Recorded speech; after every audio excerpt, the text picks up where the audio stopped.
사실 이걸 이야기하는 게 꽤 망설여졌지만 아직까지도 좀 기묘하기도 하고 오싹했던 이야기라서 한번 이야기를 해보도록 하겠습니다. 먼저 제가 어린 시절 우리 외삼촌네는 되게 살림객들이 많이 가는 동네에 아랫목에 사셨는데 어느 날 살림길 중간쯤에 식당이 하나 들어섰어요. 어느 젊은 여사님과 아들과 딸이 같이 있었습니다. 솔직히 그 당시 연세가 30대 초반이었으니까 요즘 기준으로는 정말 앳된 여성이었어요. 요즘은 그 나이는 거의 다 미혼이다 보니까. 아무튼 그 집 딸은 내 또래였는데 살림길 어귀 쪽에서 자주 소꿉놀이도 하고, 그리고 오후에 여사님이 식당 일이 바쁘면 우리 외삼촌이 같이 부모님처럼 놀아주기도 했었습니다. 근데 어느 날부터인가 식당에 30대 중반쯤으로 보이는 남자가 맨날 술에 취해가지고 찾아오고 난리를 치는 거예요. 이제 그 당시에 저는 성인 남성이 이런 식으로 술주정 부리는 건 처음 봐서 무서운 마음에 외삼촌에게 달려갔습니다. 식당 쪽에서는 막 여자의 비명소리가 들리기 시작했고 아이들 비명소리도 들렸어요. 우리 외삼촌이 급하게 식당 쪽으로 갔더니 남자가 여사님 머리채를 잡고 막 쥐 흔들고 있었대요. 이 남자의 정체는 여사님의 남편이었고 술주정뱅이의 거의 가정폭력범이나 마찬가지였다고 하더라고요. 그래서 맨날 돈 달라고 쫓아와서 그 난리를 피웠던 겁니다. 뭐 그 당시에는 가정폭력에 대한 명확한 개념도 없어서 큰 법적 처벌도 없었습니다. 요즘도 뭐 그렇게 가족 간 살인이 일어나도 법정에서 길어봤자 15년, 20년밖에 형량 안 나오잖아요. 우리 외삼촌이 도와주려고 해도 여사님이랑 인척관계도 아니었고 당시 외삼촌도 주말 부부였어요. 이제 평일에는 외숙모 혼자 가게를 꾸리시기 때문에 이 남자가 와서 행패라도 부리면 정말 감당이 안 됐을 거거든요. 그 후로도 여사님 식당에 남편이 쫓아와서 여러 번 난리를 쳤고 이때마다 외삼촌이나 외숙모가 가서 만류를 하곤 했어요. 그러다가 외숙모네 부모님이 고령으로 몸이 편찮아지면서 광주로 내려가게 되셔서 아예 이사를 가셨습니다. 그 후 한 2년 정도 연락이 없다가 우연찮게 그 동네 볼 일이 있게 돼서 다시 한번 가게 되었습니다. 근데 식당이 전부 다 폐허가 되어 있는 거예요. 무엇보다도 식당이 복층이었는데 2층까지 죄다 시꺼멓게 타 있고 1층 바닥에는 가스통들이 굴러다니고 외삼촌은 아마 뭔 일이 난 게 맞구나 라고 생각을 해서 근처 마을 주민을 찾아가셨는데 정말로 끔찍한 일이 일어났던 거였어요. 우리가 그 동네를 떠나고 한 달쯤 있다가 그 문제의 남편이 식당 영업을 마칠 늦은 오후쯤에 찾아가서 여사님을 먼저 칼로 찔러서 자상을 입히고 식당 2층에 아이들이랑 주방 이모님을 묶어놓고 가둔 뒤 불을 질렀대요.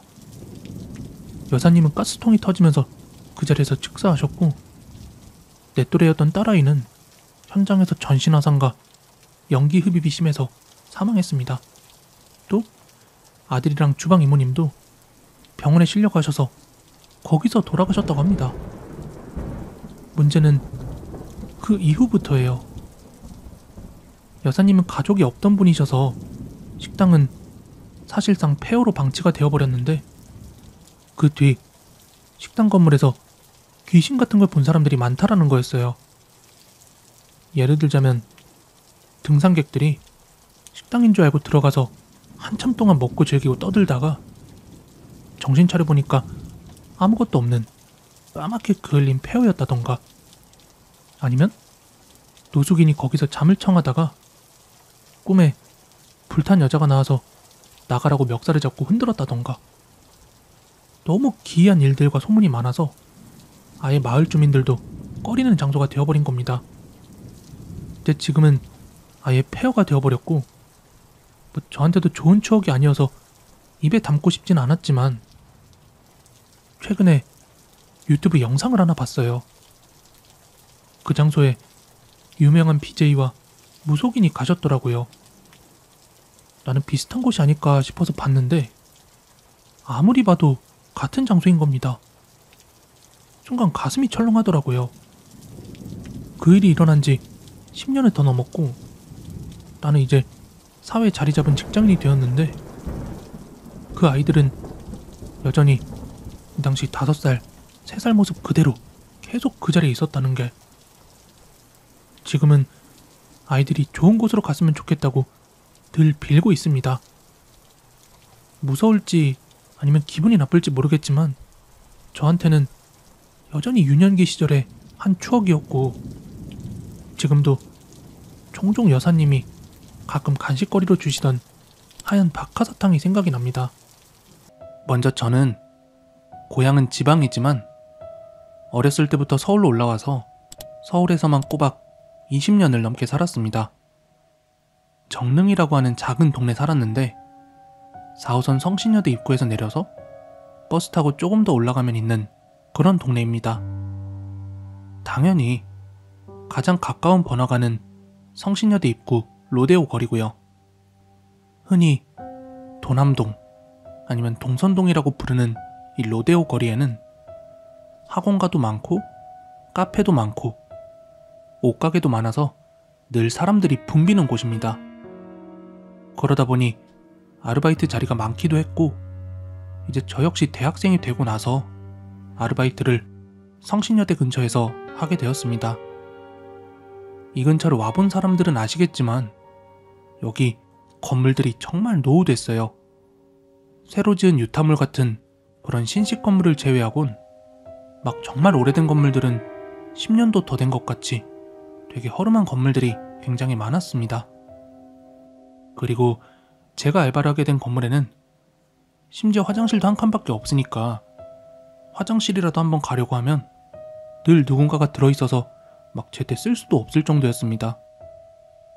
이제 점심 먹고 나면 빨리 양치하고 쉬고 싶은데 화장실 가면 기다리기가 귀찮아서 이제 근처 다른 건물 화장실로 양치하러 다니기 시작했죠. 양치를 하러 다니던 그 건물은 입구가 약간 외진 곳에 있어서 그런지 평소에 사람들이 잘 없더라고요. 한두 번 가보다가 딱히 뭐라 하는 사람도 없고 평소에 사람도 없으니 이제 점심시간 때마다 계속 그쪽에서 양치를 하고 오곤 했어요. 그 화장실에서 양치하러 왔다 갔다 한 지 한 4일쯤 됐나? 그냥 문득 양치하다가 느꼈는데 한여름에도 거기는 엄청 시원한 거였죠. 특히 발목 쪽? 이 아래쪽이 되게 서늘한 느낌이었습니다. 원래 찬 공기는 무거워서 아래쪽으로 가라앉으니까 그래서 발이 시려운가? 하면서 키득키득 웃으면서 손 씻고 나오려고 하는데 손잡이를 잡으려고 하는 순간 문이 갑자기 덜컥 열리더라고요. 밝은 색으로 염색을 한 단발머리의 여자분이 문을 열고 들어오셨습니다. 문 열릴 때 순간 진짜 내적 비명이 나오더라고요. 여기가 사람이 자주 안 다니는 데라 너무 당연하게 사람들이 안 올 거라고 생각을 해서 그런지 엄청 놀랐습니다. 아무튼 저는 그분 들어가시고 나서 문 닫고 나왔죠. 그리고 나서 알바하는 건물로 가기 위해서 코너를 딱 돌았는데 밝은 색으로 염색한 단발머리 여자? 뭐지? 아까 분명히 1분, 아니 30초 전에 본 그 여자랑 똑같은 사람이 내 앞으로 지나갔어요. 옷까지 똑같았습니다. 아까 화장실에 들어갔잖아. 이게 무슨 상황이지? 이게 말이 되나? 조금 오싹하기도 하고 기분도 좀 이상한데 그렇다고 다시 화장실에 들어가서 그 여자분 얼굴 확인하는 것도 이상하잖아요. 아무튼 점심시간도 다 끝나가니까 그냥 신경 끄고 알바하러 들어갔습니다. 이 일이 있고 나서 며칠이 지나고 사실 내가 착각한 거다 라고 결론 짓고 나서는 별로 무섭지도 오싹하지도 않았습니다. 별 생각 없이 화장실 왔다 갔다 하고 있었어요. 그리고 그날도 어김없이 화장실에 갔는데 내가 문을 여는 동시에 화장실 가운데 칸에서 되게 신경질적으로 문 잠그는 소리가 탁 하고 나더라고요. 사람들이 잘 안 다닐 것 같았는데 의외로 자주 다니다 보네 싶었어요. 그냥 저는 이제 치카치카 양치하면서 카톡 온 거 보고 답장하고 그러고 있었습니다. 이제 양치를 다 하고 물로 헹구고 나서 거울 보면서 틴트를 바를 때 뒤에 화장실 칸 쪽이 비쳐서 딱 시선이 꽂혔는데 보자마자 아무 생각 안 하고 그대로 나와버렸습니다. 화장실 칸에 아무도 없더라고요. 문이 다 열려 있었던 거예요. 문 잠기는 소리는 확실하게 들었는데. 근데 왜 그런 거 있잖아요. 제가 직접 귀신을 본 것도 아니고 지나고 보니까 내 착각이었나 싶고 생각해보니까 좀 둔했나 싶기도 했어요. 아무튼 그러다가 하루는 제가 대학 동기랑 로데오 거리에서 점심 먹고 돌아다니는데 이 동기 스타킹에 구멍이 난 거예요. 화장실 같은 데 들어가서 갈아 신고 싶다고 하길래 일단 편의점에 가서 스타킹을 구매를 했습니다. 어디서 갈아 신지? 하다가 바로 그 화장실 근처이길래 제가 나 아는 화장실 있다. 거기로 가자 하고 얘기를 했어요. 계단을 올라가는데 동기가 야, 여기 뭐라고 해야 되지? 좀 춥다고 해야 되나? 좀 으스스하네? 이렇게 이야기를 하는 겁니다. 그래서 저도 웃으면서 맞지? 나도 여기 종종 오는데 한여름에도 춥더라? 하고 대답을 했어요. 이때 동기가 먼저 올라가고 제가 뒤따라가고 있었어요. 그리고 동기가 화장실 문을 끼익 하고 여는데 이 소리가 왠지 좀 싸늘하다고 느끼는 순간 이 동기가 들어가지 않고 문을 다시 닫고는 되게 낮은 목소리로 내려가자, 다른 데 가자 하고 저를 떠밀더라고요. 야야야 왜 그래? 하며 친구 손에 이끌려서 건물 2개쯤을 지나왔을 때 친구한테 물어봤어요. 너 왜 그러냐고. 그랬더니 이 친구가 약간 떨리는 목소리로 야, 거기 이상해 하고 잠깐 뜸을 들이더니 대답을 했어요. 얘가 문이 열릴 때 문득 거울부터 보게 됐는데 거울에 비치는 화장실 칸 바로 앞 구석에서 웬 꼬마처럼 보이는 아이가 뒤를 돈 채 벽에 머리를 콩콩콩콩 박고 있었대요. 멀쩡한 사람이 그러고 있을 리도 없고 느낌도 너무 이상해서 바로 문을 닫았대요. 이 뒤로는 이제 저도 무서워서 그 화장실 다시는 안 가게 되었습니다. 나중에 원래 하던 알바를 그만두고 나서 이제 다른 아르바이트를 시작했을 때쯤 이 학교 동기한테 들은 이야기인데요. 이 동기가 로데오 거리에 약속이 있어서 그 화장실 건물 근처를 가다가 슬쩍 보니까 화장실을 공사를 하고 있더래요. 그래서 지나가다가 일하시는 분들한테 물어봤대요. 여기 화장실 공사하냐고. 그러자 일하시는 분이 말씀해 주시기를 여기 화장실 문이 매번 열리지 않는다고 그렇게 말이 나와서 문고리만 계속 교체를 해왔대요. 근데 이번엔 아예 문 자체를 떼내버리고 다른 문으로 교체 중이다 라고 말씀을 하셨다고 합니다. 몇 주 동안 뺀질나게 드나들었을 땐 한 번도 안 열린 적이 없었는데 이상하죠. 뭐 딱히 특별할 것까진 없지만 다시는 겪고 싶지 않은 아주 소름 끼치는 화장실이었습니다.